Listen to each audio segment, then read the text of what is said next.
it was part of the British attempt, the Allied attempt, to force the Ottoman Turks out of the Holy Land in World War I. Mm-hmm. They tried to go via Gaza. It didn't work. It didn't work twice. They tried Beersheba. That did work. That's this stage. The reason the battle is remembered, if it is because horsemen, light horsemen, charged 3 miles across open desert and captured a fortified town from the Turks, where regular troops, infantry and artillery had failed. The reason we don't remember it so well is it's, I don't know, an Anglo-Saxon British quirk. You remember your defeats, not your victories. Oh, interesting. Gallipoli, 2 years earlier, was a huge defeat. That is burned into the Australian consciousness.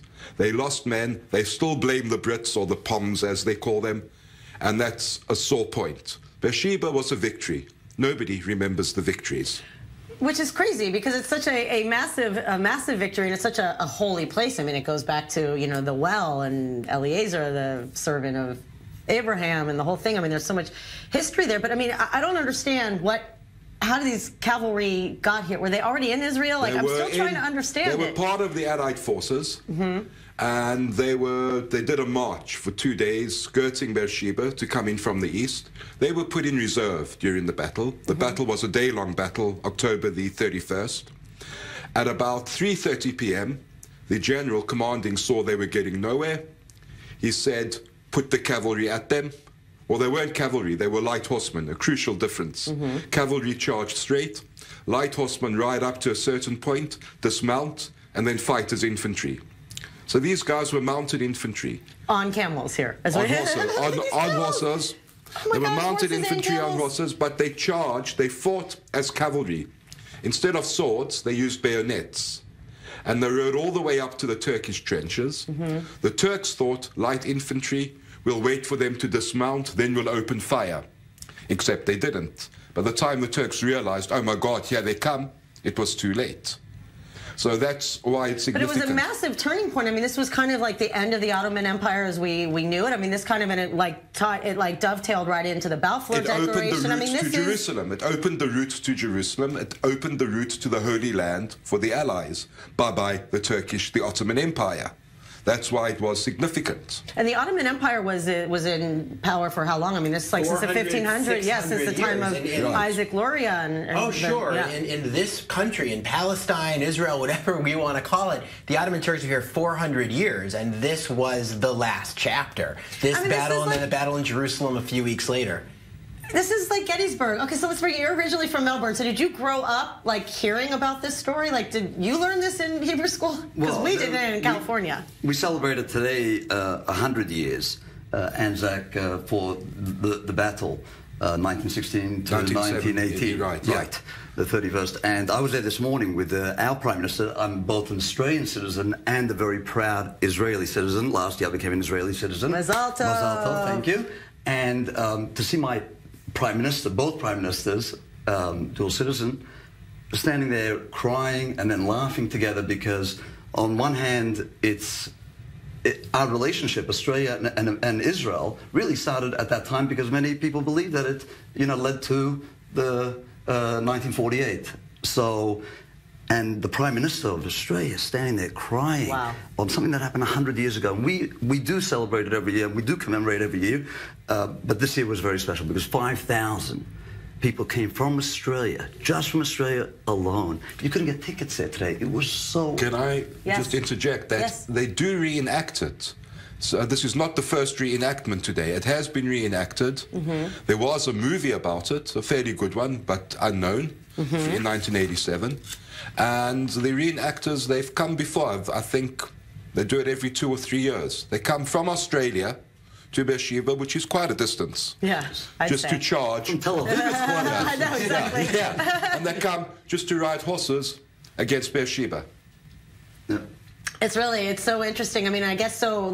First I want to bring you in and then get more into, why you're here, because you have a lot of interesting things to talk about. But from your perspective, how is kind of this battle kind of also been like a forerunner to just Israel being strong militarily and security-wise. I mean, this was like an impossible odds, like everything, a David and Goliath story. No, it's true. Like it was what? How many? It was like five. They were 5 times. Their army was 5 times the size. Right. Well, what's interesting is, and you were talking about this before, how important World War I is to Australian identity. Whether it be Gallipoli, whether it be this battle, that ceremony this morning was an Australian and Kiwi, let's not forget the New Zealanders, was an Australian and Kiwi ceremony from almost top to bottom. And it just shows how important this war in forging, as opposed to a separate British identity, a separate Australian and New Zealand identity, which hadn't really existed up until that time. So it's almost more important for Australia and New Zealand and their national identity than it has been for people in this part of the world.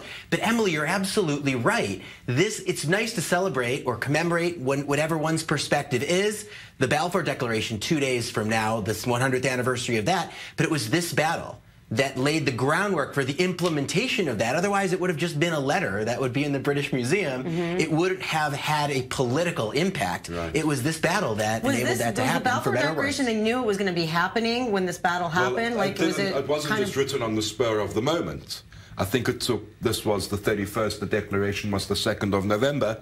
I think it took more than 2 days to draft in the consultations. We'll get to the Balfour in 2 days, but what Jeff is saying is absolutely right, and something I didn't know until we started really getting involved in the history over the past week. The Balfour Declaration was it wasn't just a letter written in the back of a napkin or because somebody woke up in the morning and decided to type something out. Very carefully thought out every step of the way. People may like it or not like it, but you can't argue with the fact that it was carefully thought out. But again, would never have had any impact were it not for this battle. Right. Okay. We're gonna go to break, and then we're gonna come back and talk to you more. I love having 3 people on, but then I feel bad because it's like hard to get everybody their time. So we'll be right back after the break.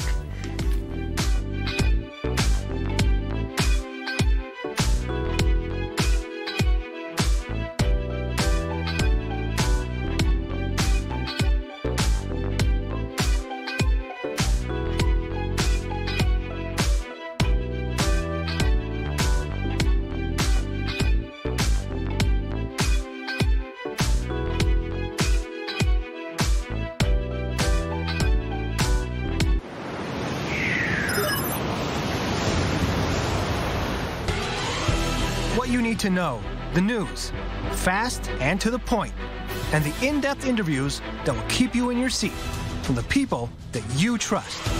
i24 News presents The New Rundown, co-hosted by Nurit Ben and Kalev Ben David, every Monday through Friday at 1 p.m. Eastern, only on i24 News.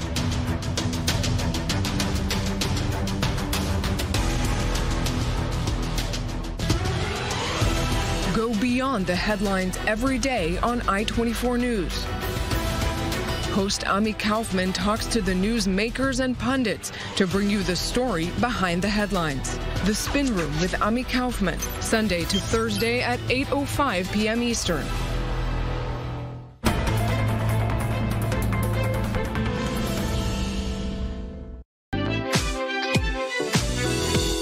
Welcome back. Continuing coverage of the Battle of Beersheba, the reenactment from the Aussie delegation saying crikey, crikey, crikey. Crikey. Crikey. Okay, so we are here with our panel of wonderful i24 staff members, and we have Joseph Wax, social activist, wild and crazy guy, and very passionate about Israel's 70th anniversary. So tell us a little bit about yourself and how you are connected to this whole event and being in Israel at this time. I love Israel. I come here very often. I have 2 boys. We live in Miami. I'm a clothing designer. But and a rabbi? I was a rabbi. I mean, if anybody wants to buy the certificate of me, I'm looking to sell it. Just kidding. I'm not selling it.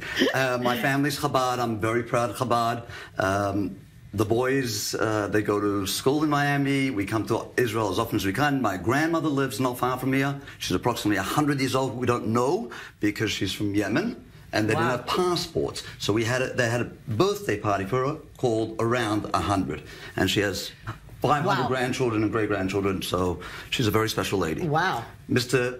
Prime Minister, please send her a Mazal Tov. Senator Mazal Tov, what an inspirational woman. So, okay, so for you, you're also very, very, very active, and this is kind of, so tell us about kind of your platform and what you've done, because you're doing a lot, not just because of this, but to also celebrate, Yom Ha'atzmaut next year. Right. So Israel, this is a miracle. When I'm coming to Israel at the airport every single time, my heart races because people don't get the miracle that's going on here. A Jew standing there with an Israeli passport, coming to our land. It's just the feeling is phenomenal. Israel does not get great representation around the world. We're surrounded with sheep amongst wolves, and it's unfair. So the little I could do is try to bring out the different parts of Israel that people don't get to see, and the people don't get to see outside of Israel. We know that in Israel, people might yell at each other, but everyone's here, we're all family, we're all united. It's always in the top few happiest countries in the world. Yes. And that's phenomenal, because if you ask somebody downstairs, no one's going to tell you they're happy, but it turns out to be everyone's happy. That's part of being a Jew, is we like to complain. Like, they think it's great in America. I'm like, it's expensive there too. So, okay, so what did you do? So you went basically in your blogging, right, so we put a series together. Over the summer, we brought 2,000 people to Israel. We brought 2,000 people to Judea and Samaria areas. This was not a political trip in any way, sort of form. These were just to inform people, to let people... trip and give them the information. It was an amazing trip, because I'm still getting feedbacks. 50 buses for 50 years. We did it over the summer. My boys helped me out. Thank you, guys. And... for this year, for Yom Ha'atzmaut, so we're taking 70 locations around Israel, which are fascinating places, but most people don't know that 20 minutes away from the Kotel, from Jerusalem, is one of the biggest zip lines in the world. 25 minutes away is a winery called Psagot. Psagot is going to be one of the best wines in Miami. If you want to buy kosher wine, you buy Psagot wine. I had my son's bar mitzvah there, and I'm having my second bar mitzvah, my second son's bar mitzvah there, and if I can have my next bar mitzvah, I'll do it there too. Bar mitzvah. Why not? So the idea is to bring people back. I'm sorry? But the idea is to be able to show Israelis need to get involved in Israel, the entire Israel. It's nothing to do with the places. So we're going to Kfar Saba. We're going to Beersheba. We're going back to Beersheba to show some of the places over there. And we put it into series, and we have it on i70strong.com. I have it. Yes. There you go. And we're going to be putting everything out there, and people can register over there just to be able to see. And every single day before, 70 days before Yom Ha'atzmaut, before we celebrate it, every day another video is going to come out with somewhere that most of the places you haven't heard of.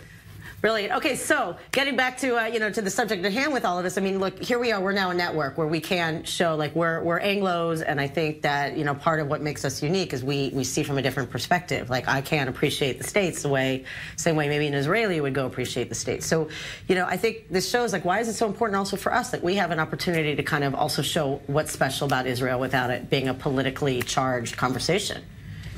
Well, it's obviously a high priority for the Israeli government and for a whole lot of organizations abroad to broaden the conversation about Israel. And by the way, to connect it to this issue at hand about Israel and Australia, Prime Minister Netanyahu and Prime Minister Turnbull gave a press conference last night. You didn't hear the word two-state solution at that press conference. You didn't hear the word Palestinians. You didn't hear the word settlements. For that matter, you also didn't hear the word Iran, not from Netanyahu even. It was all about cooperation between the two countries on technology, on security, and the shared values and so forth. The kind of press conference that Prime Minister Netanyahu that we never get like. to have. We're running out of time. Last thought, Jeff, because it is true. I'm about kumbaya. He's a little bit more cynical.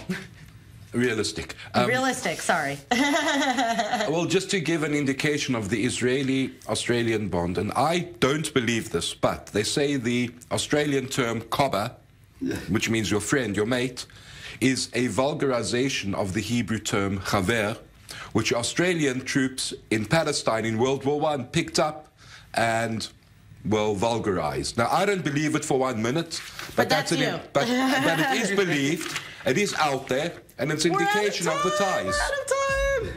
Thank you so much.